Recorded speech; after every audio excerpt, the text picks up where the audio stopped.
Crescent City Steakhouse, a true neighborhood restaurant operated by the Vojkovic family since 1934. It is the oldest steakhouse in the city of New Orleans.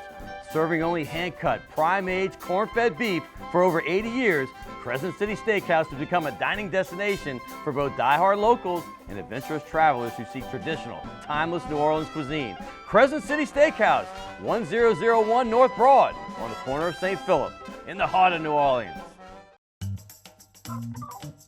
Fall in love with autumn with PJ's new seasonal lattes. Our pumpkin latte brings you all the flavors of a pumpkin pie with hints of cinnamon and nutmeg, like your favorite holiday dessert in a cup. And our s'mores latte with flavors of toasted marshmallows, warm milk chocolate, and graham cracker cinnamon is sure to bring back campfire memories. The PJ's Fall Seasonal Lattes, available at your local PJ's only for a limited time. Hey, don't forget my pimento cheese. Of course.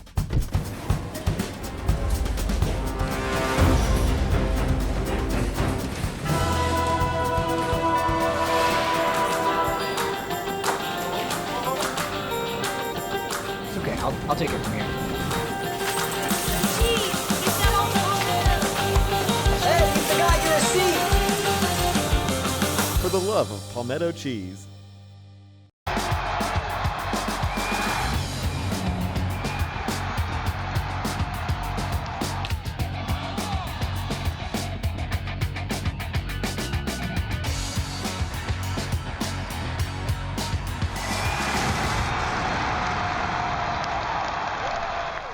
Good evening and welcome to Primetime Sports. Hey, this is a big-time LSU show today. I cannot wait. We have legends. We have several of them and people in their fields that are becoming legends as well. This is a big LSU show, but we're going to talk first Tulane because they deserve it. Tulane, they beat Cincinnati last week. You see that UCF thing? That's going to be in the championship game this Saturday at 3 p.m. at Ullman. But they beat Cincinnati, a team that had been in the Final Four of the playoffs last year. They beat them on their home field. First time in 33 games that Cincinnati lost. First time in 62 games that Tulane had beaten a ranked team. It's been since 1984. Congratulations to them and that guy right there, Willie Fritz, who, by the way, Willie Fritz, we all know there's rumors going that he might be going to Georgia Tech. We don't know that yet as of taping this afternoon on Tuesday. We have no word, but I know there's talks. But I know one thing. Willie Fritz is a good man and wants to coach for sure in this championship game on Saturday. He does not want to leave his team. That's a fact. Also, LSU. Don't let that loss to A&M get you down. Yes, the championship hopes are gone. But now they can focus on just winning an SEC championship. Can you believe it? If they beat Georgia, who's number one, Georgia will still go to the playoff, but LSU will win the SEC. And guess what? Look at these things right there. From 92 to 2017, they did great in Atlanta. Most of that was from 2000 on.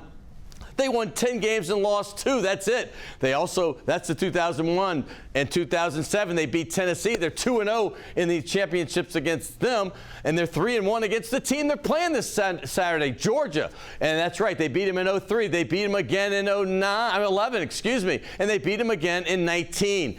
They have Georgia's number. I don't care if the double digit. Georgia has nothing to play for. LSU wants to win an SEC championship. Don't rule them out. Also, success in Atlanta is not just that. You have the Peach Bowls. They blew out Miami one year, 40-3. I remember that. That blew them out. They even beat them up in the tunnel. Remember that one? And also, don't forget the Peach Bowl. My mother died that day right there in 2000 when they beat Georgia Tech. What a great memory for me and my family. Also, moving forward, hey, let's talk about Southeastern and Southern. Big wins. The Southeastern's going to the second round of the playoffs in the FCS. They're going to play at Sanford after beating Idaho. And how about the Bayou Classic? The Southern scored 20 straight points to win 34-17. They're in the SWAC championship against Deion Sanders. And you know who that is, Jackson State. Moving forward, the Saints, frustrating. We know how frustrating that was. But guess what? They beat Tampa Bay this Monday night. They're going to be a half a game out of first place. That's how crazy that division is. And the Pels, they started the season 6-6. They beat Oklahoma City last night. They've been 6-2 since. They're 12-8. Lots of home games coming forward. But moving forward, how about the Houston Cougars? Cougars. How about that? They're number one for the first time since Phi Slamma Jamma. That's right. Akeem Olajuwon, Clyde Drexler, all those great players on that team. They're number one again. And don't forget about Regis Prograis, our guy, the boxing. He's a super lightweight champion again. He was just on the show a month ago. He's the second time. He just beat Zepeda on Saturday in L.A. And how about the U.S. soccer? We don't know. They're playing this afternoon, so it airs tonight. We don't know. We have a chance to go to the knockout round. They got to beat Iraq. You'll know before I do because it'll be right there. And we have a great show. Stay tuned right here on Primetime Sports. Can I tell you a cat joke? Just kidding.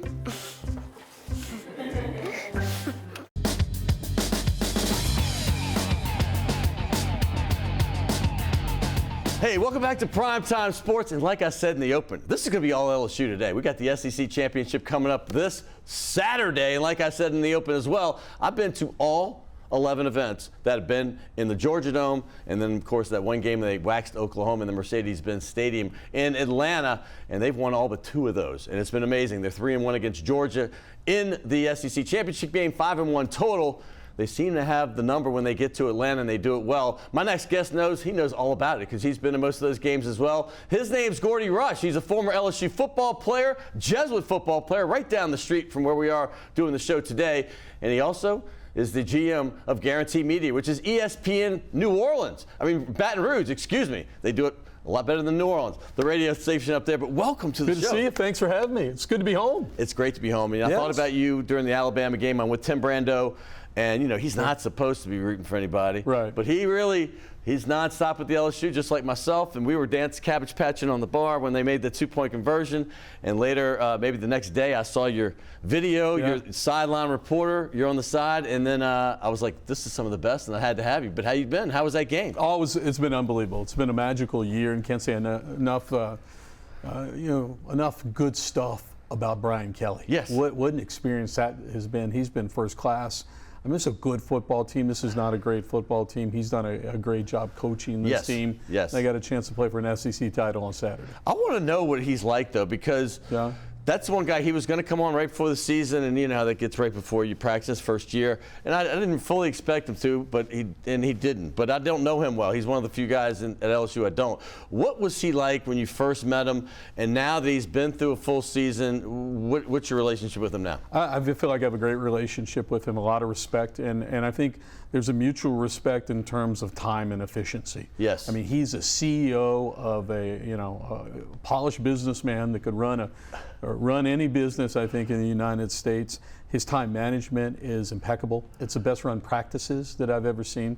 And he's going to come in and give me 3 to 5 minutes of some of the best interviews I've had, right? No disrespect to all of them. Seriously. The content is so good. It's real. He's going to talk X's and O's. He's to the point, but he wants you to respect his time, and I do that. I'm not going to go 5 minutes, and told him I won't go past 5 minutes because if I'm going 6 minutes, it's probably not something I should be asking you. In other words, I'm in the radio business. We're going to play the hits. Yes. If I go 6 minutes, it ain't a hit. Right. Yep. That's interesting because, you wear a lot of hats, right? You're and obviously the business side of it. You're on air. You're the sideline reporter for the LSU Radio Football Network there. Right. But when you get a guy like that compared to like the other ones, and I'm not saying anything about it, but they're all different. Sure. And I remember you doing Les Miles interviews. I remember you doing the obviously Coach O interviews, and a lot of those with COVID, you had to stand like 20 feet away. Yeah. But what separates what he does from these guys? Because they were all successful. We're talking about all guys won national titles, the other previous ones, and he hasn't yet.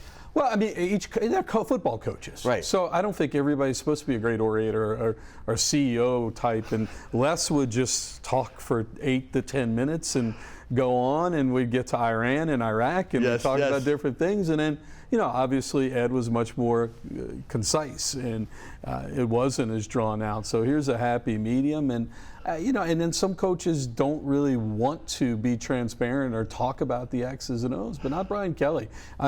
He's going to give you 90% of really what you want to hear, and if there's some things that he doesn't want to tell you, he's tactfully going to say, no, we're not going to discuss. Because this show, I love the fact that we obviously talk about what's going on now, but I like the history part, and this is even further history, but one of my favorite stuff when you did the Les Miles interviews after the game, Y'all, one of y'all or both of y'all be holding that Diet Coke, and it's just a memory I have. Yes. Tell me about it, because I've never asked you about it. I was me. Right. Did we both have to hold it? Yeah. I just remember it was so awkward right? looking. Y'all like holding it, and I was like, wow, he can't feel comfortable doing this. We'd have more. The outtakes would be great for me. Yes. And your last, I'm Gordy, your coach, and there you go. It's just. But it was like this, like you're taking a sip. I'm like, what am I? We've all been there, right? Right. No, we never took a sip. I think I still have that bottle. I don't think I'm ever going to open that bottle. Well, the thing is, I know Gordy, it's on my bar, and right.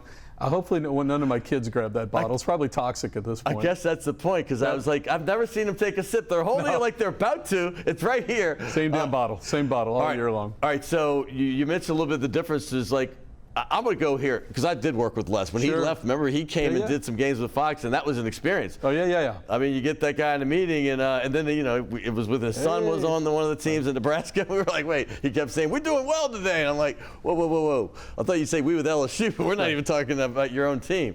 Well, but he's an experience, though, right? Yeah, he's a hoot. Look, I enjoyed my time with Les. Absolutely. My favorite, story about Les and us being an ESPN affiliate, I got from behind the scenes up in Bristol when he was on that NFL draft show, and he got up and peed in the middle of a set. Yes. And he walked on Wired, and you hear him going, and he's like, all right, do I have to turn this off? Or that's perfect Les, right? Yeah, look, Les was fun to work with. Expect the unexpected. He had a unique word choice yes. that he'd come out there with, and he didn't necessarily want to.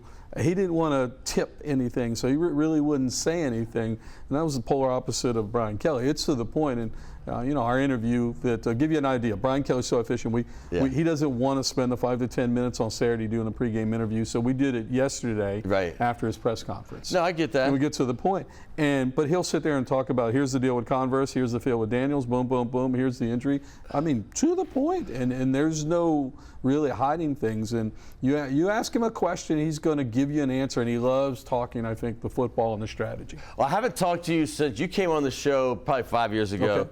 And since the national championship, because I'm going full circle back to Kelly, but I have to ask you this because it was such a magical ride, right? I mean, like I went to almost most of those games, even some of the road ones.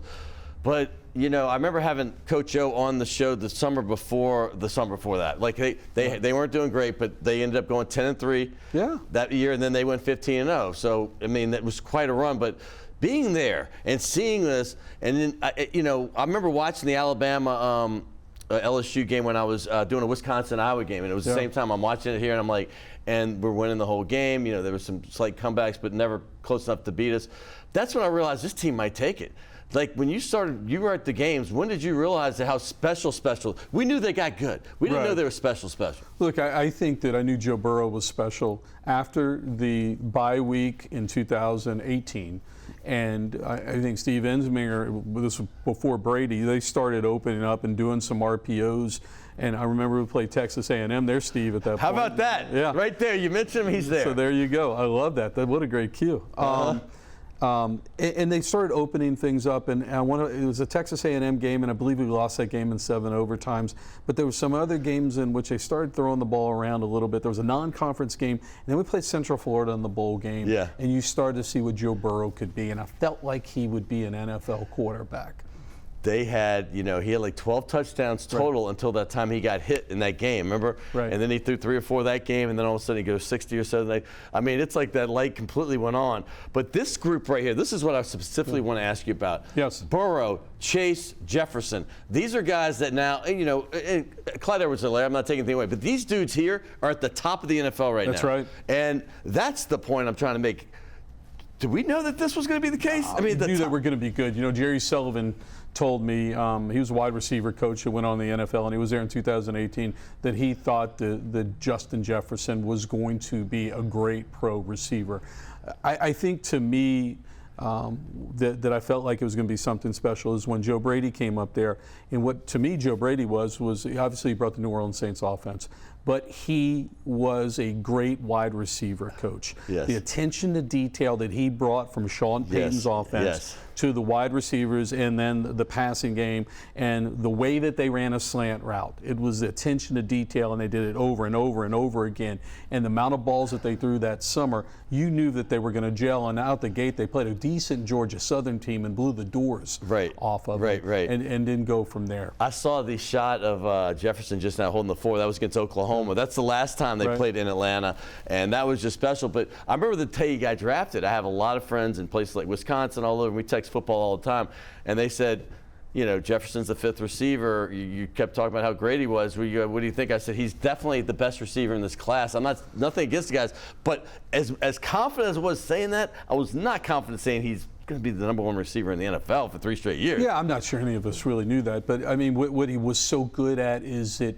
he was so good beating man coverage. He was so good about releases. He had so many different moves. He was so shifty that he was able to get separation, and you knew that would translate well to the NFL, where Chase was bigger, physical, strong, and both of them had very good speed. I don't think elite 4.2 speed. They were probably low 4.4, high 4.4 guys, which is still good speed. But they were different, and they both had a unique skill set. And to me, to see Jefferson and again, going back to when Joe Brady was working with him and how good he was getting off of jams. And LSU had a great secondary back then. There was Fulton and hell, I'm losing names. Delpit was in there. Obviously Stingley. You know, Stingley was there, and to watch those guys go at it, knew how good Jefferson Chase could be. Top of the NFL, that's hard to project. I don't remember how long you've been doing the radio broadcast stuff. I know you've been guaranteed for quite a while, but I've been at all the championship games right in the building right behind you. All 4 were played there, losing 1, winning 3.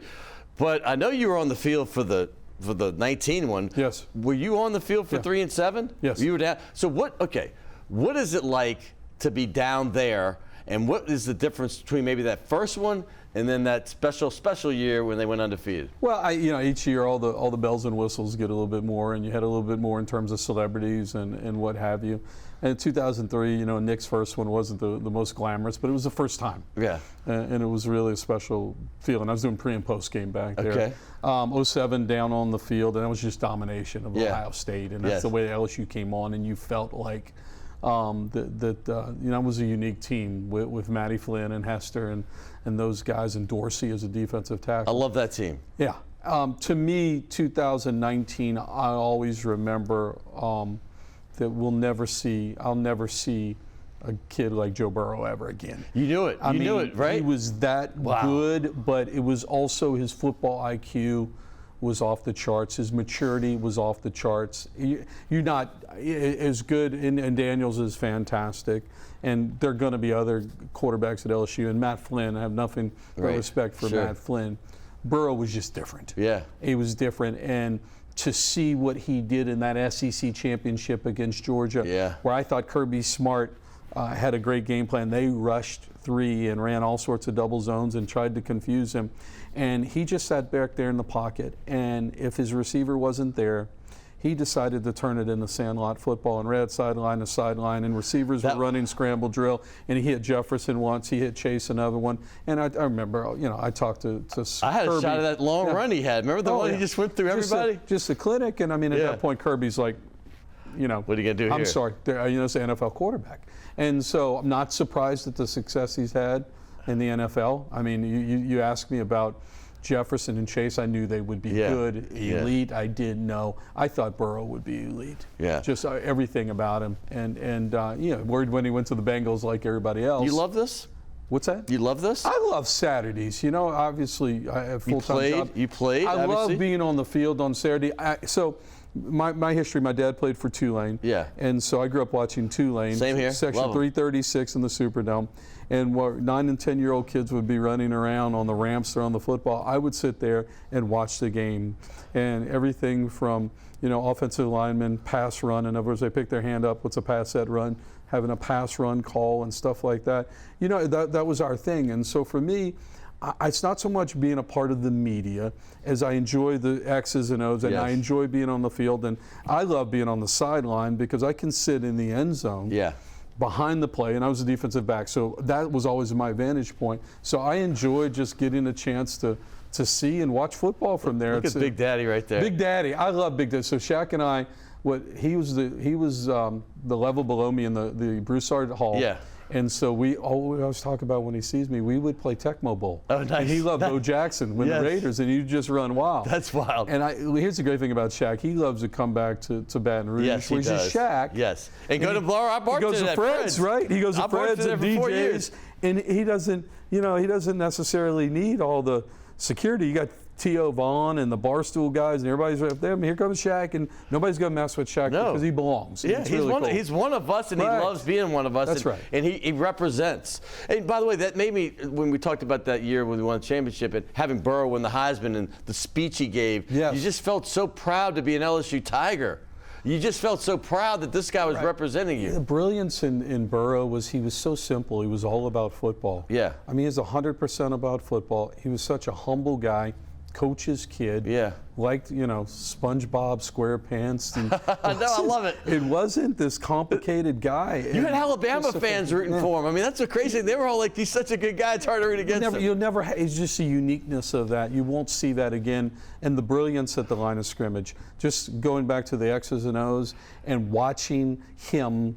You talk about that last touchdown pass at Alabama where he hit Clyde Edwards-Helaire, gets to the line of scrimmage, knows what Alabama, who's disguising things, he knows what they're running, looks over the sideline, kind of shook them off and ran. Saw that three-level round. Actually, Brady, was a part of that adjustment. Or Joe Brady, I should say. It was just so cool that you're like, man, this is college football. This is NFL. This is paid Manning Brady stuff. I got a crazy thing to ask you. Yeah. And you mentioned the 7 overtime game. Was that the craziest post-game thing with the kid? There was like Jimbo Fisher's nephew clocking. Kevin Falk. Well, he clocked Crackthorpe, right? And then Falk was taken up for. Yeah, I got shot. There's Falk right there. Here he is. And this kid I is wasn't far from that, yeah? Yeah, you were like right there. That's why I was like, isn't this in the nuts? Because Brando and I watched this 7 overtime game, and we kept trying to leave the stadium, but it was like, it kept going more and more. Yeah, I mean, was that nuts?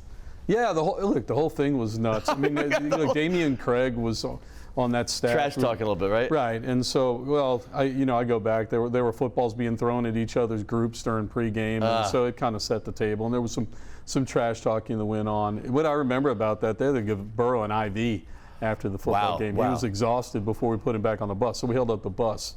Let's go full circle back to this team now. Okay, so we mentioned Smart. Obviously, he doesn't like losing. He's a phenomenal coach. He got embarrassed in that championship game. That's only 3 years ago. Sure. Not that that's what his impetus and his callous for this game is. They're number 1 in the country. Right. They lost last year when they were number 1 to Alabama in the same game and came back and beat them. Right. What is LSU's chances this week? Catching them off guard, or can they just beat them straight up? Well, first off, I mean, LSU's double-digit underdog for a reason. I mean, this is a great Georgia team. Right. I mean, to think about that, they lost. Take the points. I'll take them all day.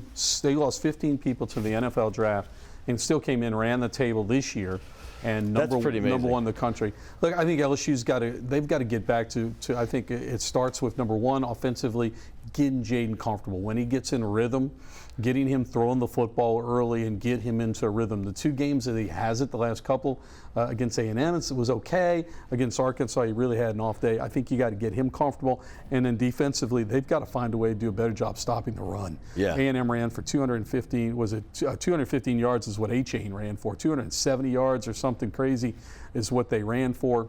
If LSU doesn't stop the run, it's going to be a long night against Georgia. As you know, athletes are human, and human nature, when you get embarrassed like they did, you can react a couple ways. And I prefer to think that they're going to come out and fight, and they've been fighting most of the year. So I'm looking forward to this game. Me too. I hope so. And look, either way, it's been an incredible year, Brian Kelly's first year. Hey, you know what we do here? Yes, sir. We give out Tash shirts. I like it. They're very soft. I like Tash. They're very comfortable. And we also have an Uptown. I know you grew up on the West Bank, but I know you come uptown. Uptown. I was uptown last week. I saw Arch Manning in U-High. How about it? Oh, yeah. Yep. Boy, that was my kids at U-High. So they got stuck. Yeah. I was getting updates the entire game. Okay. That one and the De La Salle game. De La Salle's up by 21. All of a sudden, they're down by 40. I'm like, they gave up 55 in the second half. I know. All right, so here, this is gift certificate to De La Shays and Shays De La Shays. All right. Check out. This guy knows. He knows what he's doing. Props. This guy does business. He does Sidelines, he's on air and not off. Hey, we're going to put you in purple. I know you're in one of these balls without purple. Let's grab this and find it somewhere. Yeah, I see one right there. Find it, you got it. Scott, Purple thanks is, for having look at me. you right there, one of the best 30 managers. I think you're one of the best 10. I think you're number one in my book. That is Gordy Rush. He does so much for LSU. He does so much for the city of Baton Rouge. And, of course, he's a New Orleanian right here from Jesuit High School. That was our rival back in the day. Great guy, great businessman, and we were honored to have him. Hey, speaking of honored, how about this? We got a Hall of Famer coming up next. That's right. His name is Kent Lowe, one of my favorite guys. You go to any SEC place. I know my buddy Jeff Dantzler, one of my very best friends at Georgia. Every time I talk to him, you seen Kent Lowe? How's Kent Lowe doing? Everybody loves Kent Lowe. You're going to get to know him next right here on Primetime Sports.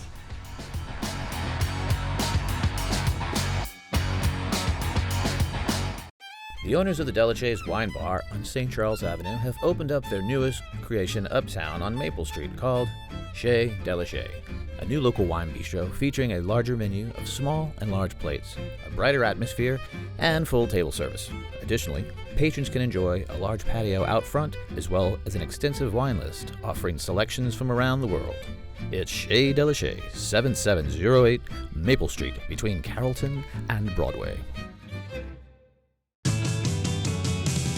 Rock and roll will never die. It's old New Orleans, my oh my. Come on, baby, let's go rock and roll at the city lane. All night, let's roll, let's rock and roll. Baby, do the rock and roll. At Mid-City Lane's the home of rock and roll.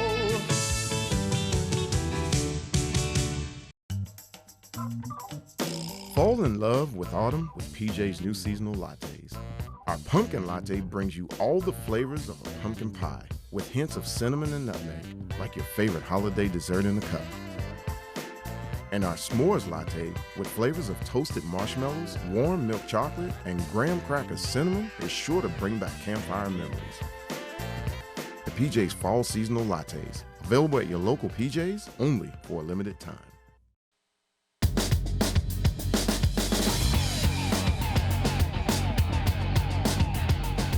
Hey, welcome back to Primetime Sports. And boy, that was fun talking to Gordy Rush about all the great LSU memories when him being down on the field. Obviously this year with Brian Kelly and the surprising year they've had. But also, man, how about the Joe Burrow talk he had and those great teams that he remembers all through 03, 07, of course, even the 11 team and even on to 19. But hey, I have a special guest coming up here. I'm an LSU basketball guy. I've been hardcore for a long time. Ever since they beat Kentucky back in '78, I've been on board. I love this team and I've been through all the great times.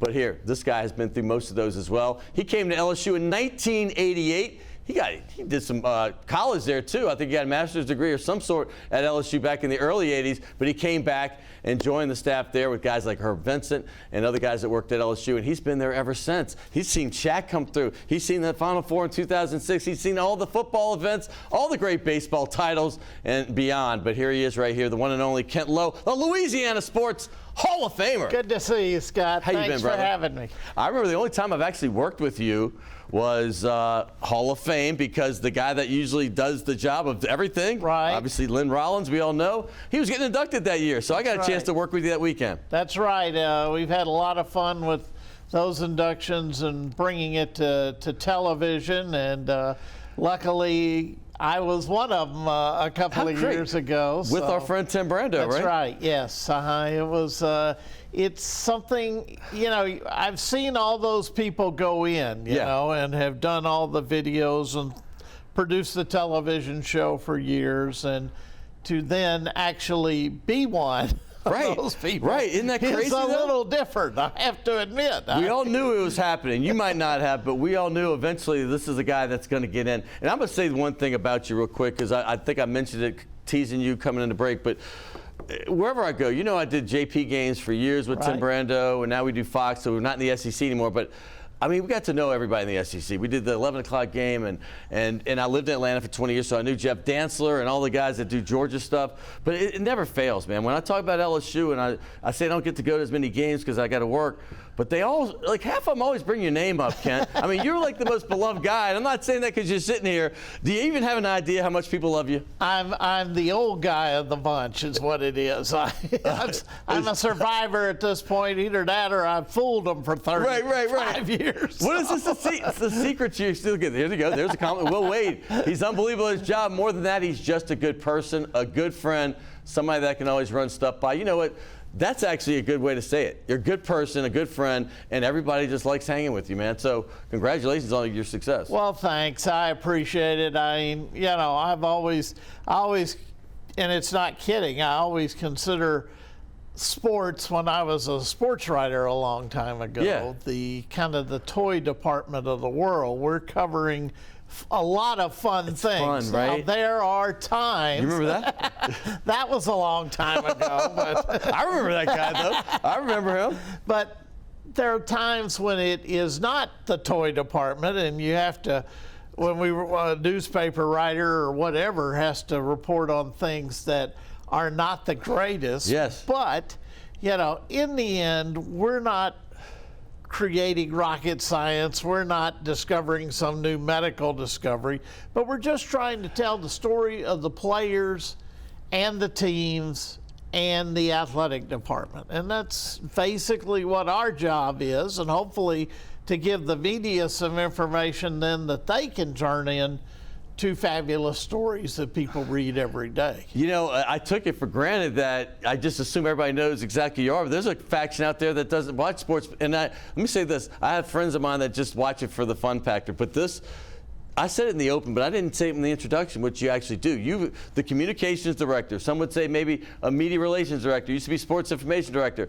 But tell us how you got that job and what is that job? You said you were a sports writer at one time. You did get some master's work at LSU, but how did you get that job and what is it? Well, I worked in the sports information office. It was the sports information office back then, back in the early 80s, under the great Paul Manasseh, who legend. Herb Vincent worked under. A lot of people worked under Gil Leberton, Glenn Gilbo, who's been on your show, worked there, Steve Myers, Steve Townsend. There's a lot of names that people would recognize. But when I got my master's, then after that I went back to Shreveport, continued working at the local newspaper there, and eventually went to the racetrack in Bossier City, Louisiana Downs, where I was the head writer. I did their radio broadcast, and the last year and a half I was the public relations director for the track. And by that time, as it got to 88, Herb Vincent had gotten the job as the head SID. They had an opening for a basketball SID. I came down, interviewed, got the job, and at the end of August, I was moving into Baton Rouge, where I've been ever since. And the business has changed, and so has the name. The Sports Information Department is not really what this job entails now, because there's social media, there's media guides, layout, designs, graphics, videos, all kinds of things now. So it is now either a media relations / communications department, because you're almost now a part of the media in some respects. You are, no doubt. Because we're getting as much word out about the team on a daily basis as the newspapers, the television stations, the websites, and we have more time to tell about it. It's something like our LSU Gold now that we have in through social media posts, through long, free-flowing stories on a website. So there's a lot of different ways we do our job today that we didn't do our job back in the early 90s, for example. Hanging on Tim Brando's coattails has been fun for a few reasons. But one of them is I've been to every Power 5 stadium now except for Rutgers. Sure. But every one. I mean, I've worked the SEC, ACC for years, 20 years in Atlanta, so I saw all those pretty frequently. But now I've been to all of them here, and I see the differences between each department, and I watch and also how things have changed from the 90s, right? To now with obviously the proliferation of digital media, social stuff going on.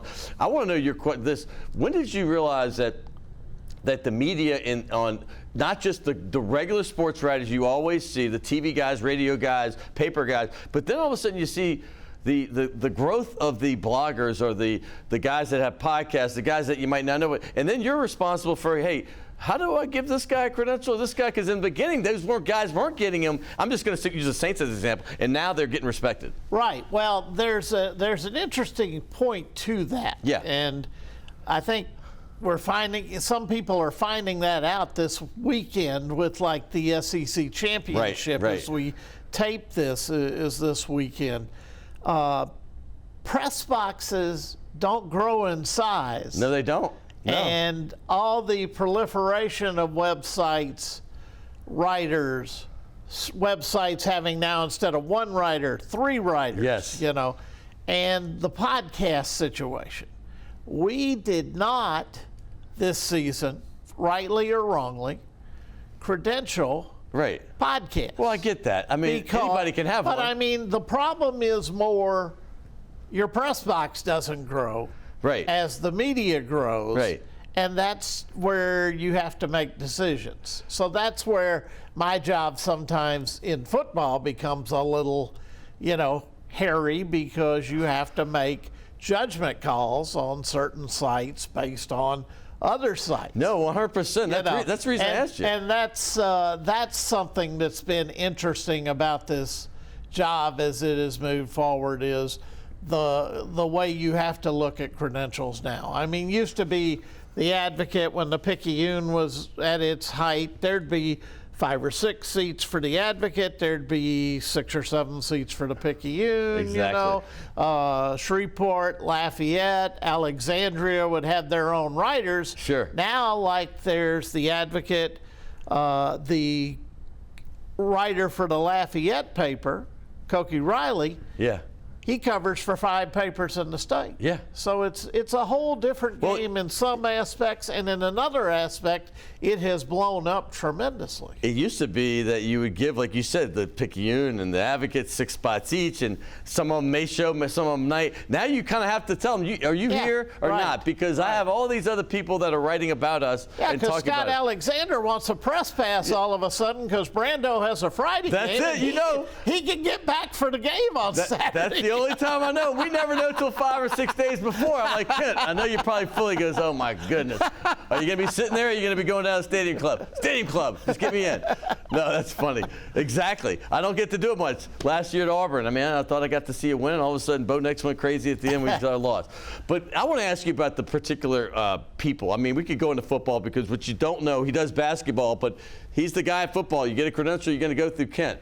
But working, when you first got here, Dale Brown was already a legend, right? I mean, yes. A legend. The 80s, he was the only coach that actually got the best of Kentucky. I mean, that's how he turned basketball from just a kind of side sport to it was packed. I went to undergrad there. I left right when you got there, undergrad. I went to D.C. for a few years. I came back for law school, and you were there. But the fact is LSU basketball has been a big deal for a long time, particularly during his era when you had to go. What was it like being around Dale Brown? He is a fascinating person.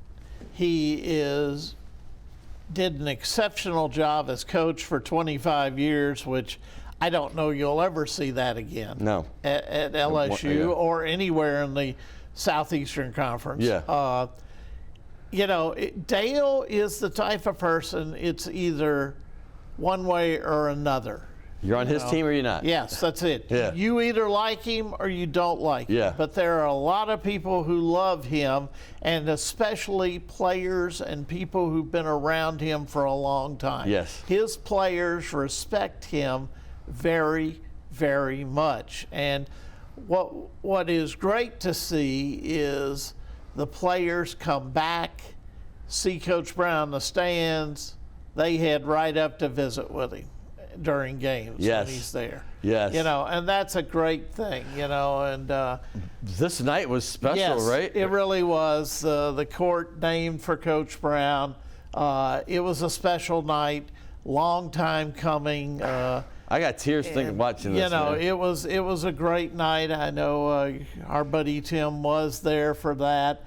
It was it's been an interesting, and he still calls, you know, I still talk to him every once in a while. Yeah. He's very close to people and doing great, you know, at 87, still charging into the world as he always has. I went through all the walk-on practice back in '83. He's been my father died right before. He's been like a second father figure. He's just one of the greatest. Obviously, John, Brady. You always have to smooth over the relationships too, right? Because one leaves, one comes, and they want to set their own thing. It's not just Brady; it's the next coach after him, and he wants to change things. And what is that like? Because you've seen 6 coaches. Well, it's something that in my job, it's a relationship building, but it's also loyalty. We're working for whoever is the coach. Yes. Whether it was Coach Wade, Johnny Jones, Trent, you know, now Matt McMahon. Yes. You know, you are loyal to the program and to the coach.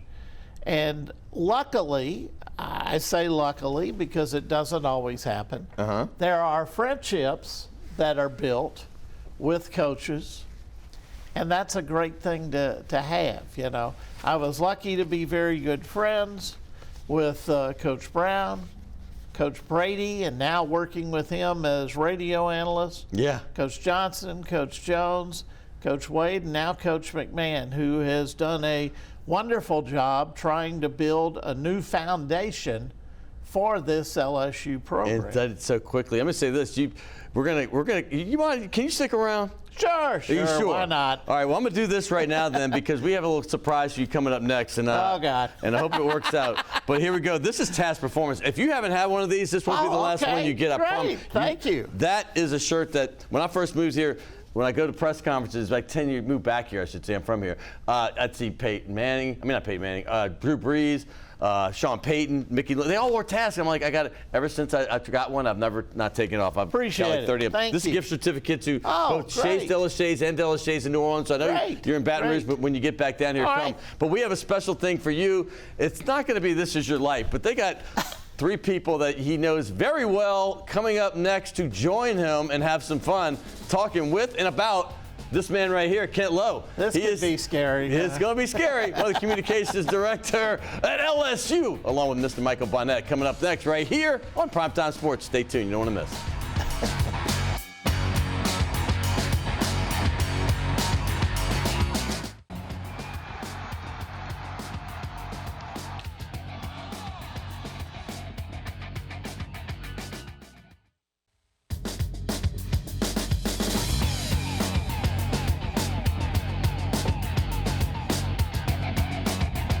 Hey, welcome back to Primetime Sports. I told you we had something special.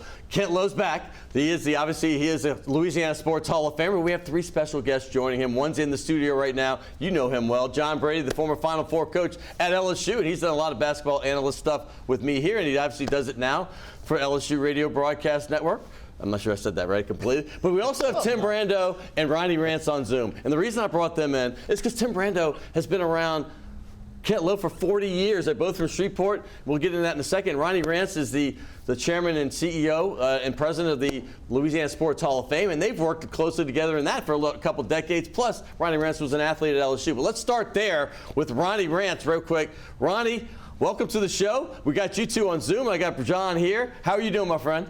First time in my life I've ever been a leadoff hitter. Just You're the leadoff, right. He was a great pitcher at LSU, national champion as well. I love it. But we're going to lead you off here because you might not get back in after the other 2 start talking. So real quick, you have been, you were an athlete at LSU, so obviously you knew Kent back in the day.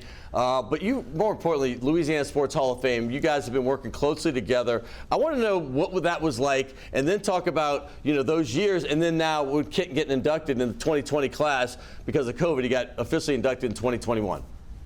Well, Kent's played a vital role along with a lot of Louisiana sports writers over the years in not only selecting the Hall of Fame class each and every year, but particularly about 20 years ago when Cox Sports Television kind of came to town, Kent got with them and started televising the Louisiana Sports Hall of Fame induction ceremony. At first it was a kind of a tape delay and a little bit of a special, and then over the decades we, I think in 2017 or so, we started doing it live on air. there. And so Kent really, for the first really 10, 15 years of that thing, was a one-man band and kind of made it happen, spent a lot of his own time and money to make it happen for the Louisiana Sports Hall of Fame, and has been vital behind the scenes and doing everything from the video packages, the introductory packages for Louisiana Sports Hall of Fame, scripting the whole thing. He still does that to this day. And so there would be no Louisiana Sports Hall of Fame TV broadcast if it wasn't for Kent Lowe. Well, let me say this. Now that I know he's the guy that picks the Hall of Fame, what is it like to pick yourself, Kent? Was that good? He couldn't vote for himself. Vote for himself. No. There are certain limits to this thing, Scott. Well, okay, the year I was helping y'all was 2018, and that was obviously, now I know it was only the second year live. I just remember the countdown on the thing, and I'm like one of the guys leading it off, and I said, wait, we're counting down now? The show's starting now? And it goes 5, 4, 3, 2, 1. I'm looking at the camera. So I think it's been polished, and it's been such a great broadcast. But one of the guys you got inducted with, Kent, is obviously Tim Brando, and he had a special award for the new award they had. But talk to that thing about knowing Tim Brando, and I want Tim to comment about you. Well, I've fortunately or unfortunately, I guess, but I've known Tim for a lot of years, right. Probably more than we both want to admit. Of course, his father was a television pioneer in Shreveport and nationally as well. Yeah. And Tim followed in his footsteps. He was a rock jock at the big K-Rock in Shreveport. He still dances and sings those same songs every Saturday. I'm sure. And then, of course, his career went on. He came to Baton Rouge. We started doing high school football together. He invented the first Baton Rouge sports talk show. And from there, it was WAFB, ESPN, the Atlanta stay doing the Braves and the Hawks, and onward now to CBS, and now his very successful stint doing the games on Fox. Yeah, Tim, by the way, I've known you for obviously 3 decades working together, but you've always talked glowingly about Kent. What was it like to be inducted in the exact same class as this guy you love so much? Given the fact that I first came across him at working for Champ Cicero, the head coach at Jesuit, their baseball team, as the manager, and he did that for the football team. He kept stats for the baseball team, and they won a state title in '74, which was also my senior year at Fair Park. We could only win district; we didn't win state. But I knew him that far back. Okay, so we're going back to 5 decades. Teenage years. Yeah. He was trying to avoid the numbers, Tim, but okay. We just threw it out there. And then he was in grad school at LSU when I got down there. And that was really the first job I needed to keep because I just married Terry in '78. And so in '79, when I went down to WIBR, I started really hustling, and I started finally, I think, working really hard to be the best I could be. I was one of those, I think, that needed to be responsible for someone other than myself to stop playing at the job and start working at the job.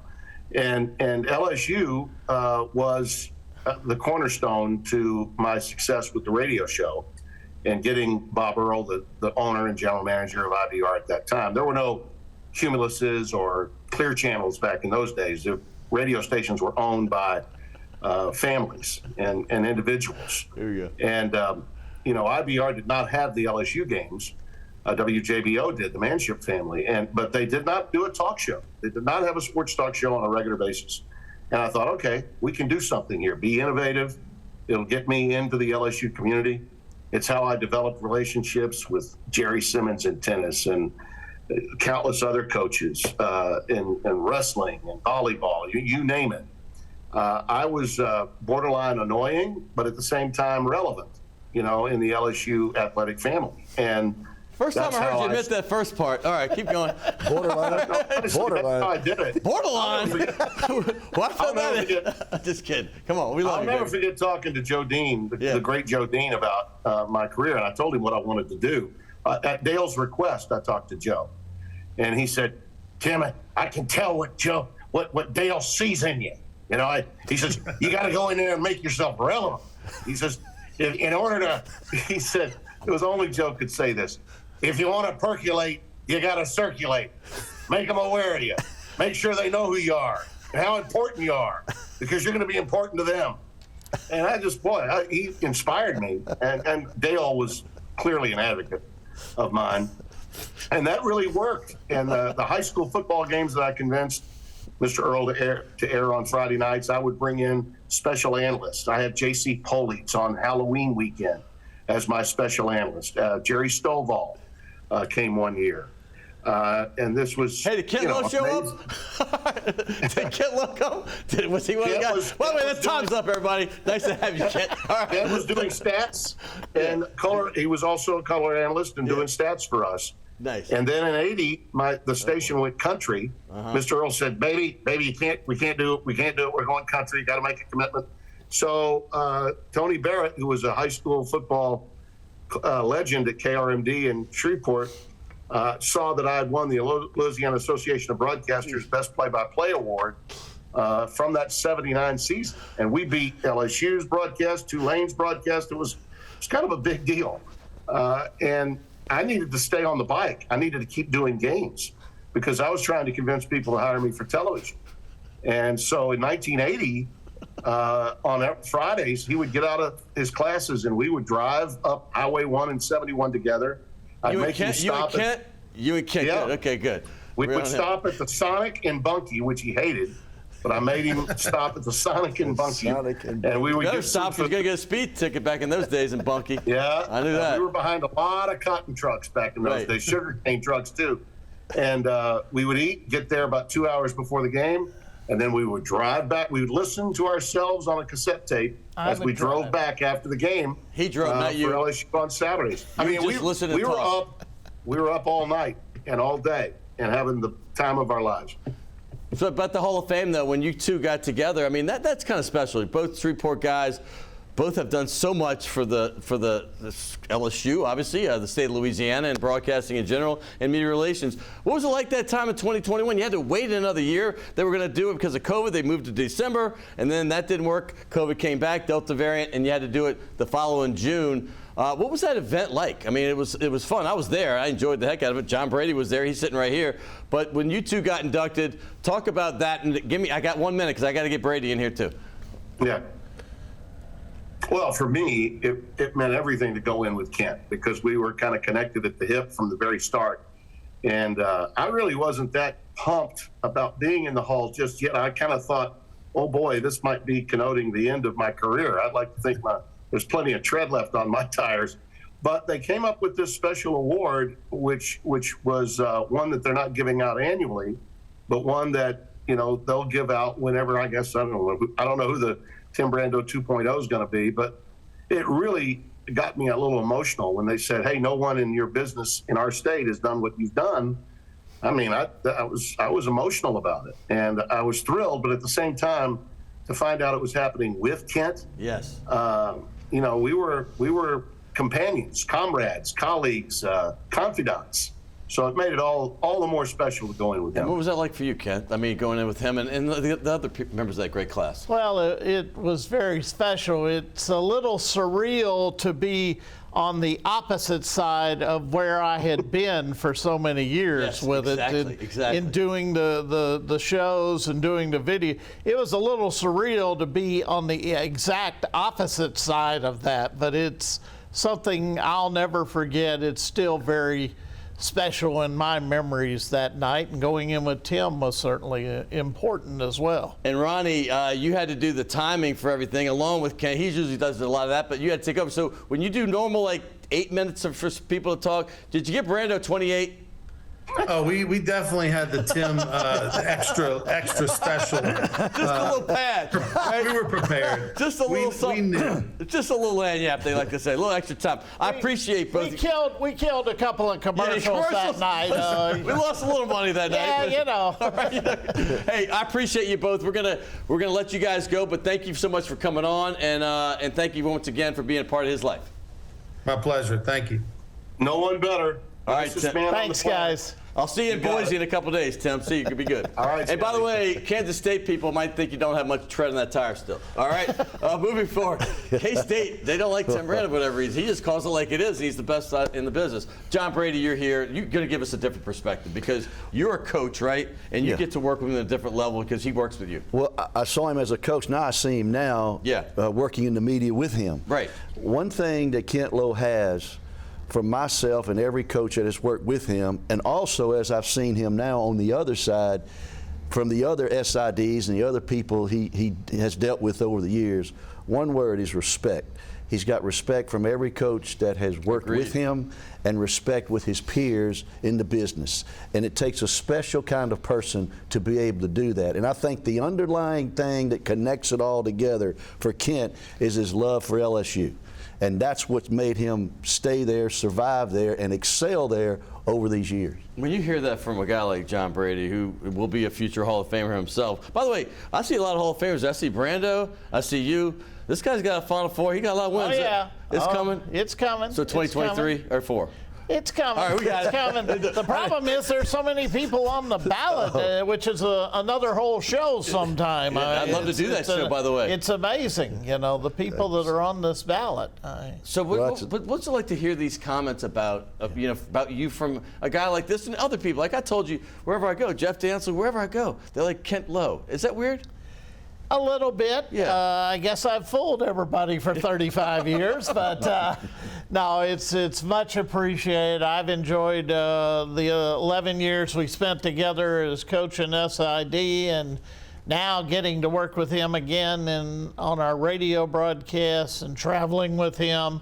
And watching him enjoy basketball in a different perspective. That's been fun, hasn't it? It has. It really has. I listened to the end of the game in Hawaii, and it was interesting because in the Caymans. The Caymans, excuse me, the Caymans. I always think Hawaii the same. I know. But it's interesting because I was like, there was so much confusion, and you're like, I've never seen anything like this ever. So I'm in my nephew's backyard, loving this with my whole family. We did a pre-Thanksgiving that Wednesday, but. Isn't that kind of interesting to see this guy? He used to be a little bit cantankerous on the sideline, let's be honest. Come on. And he's such a sweet, lovable guy that everybody loves. It's just great, though, to see all the officials come over and be so happy with him, Exactly. Yeah. Like that. I've always been like that with officials. They love him. They love him. Now they can't yell at him anymore. Hey, Ken, I told you this before the show. There he is. That's the boy. I had to get that one in. That's the John Brady on the sideline. And that's one of the good ones. All right.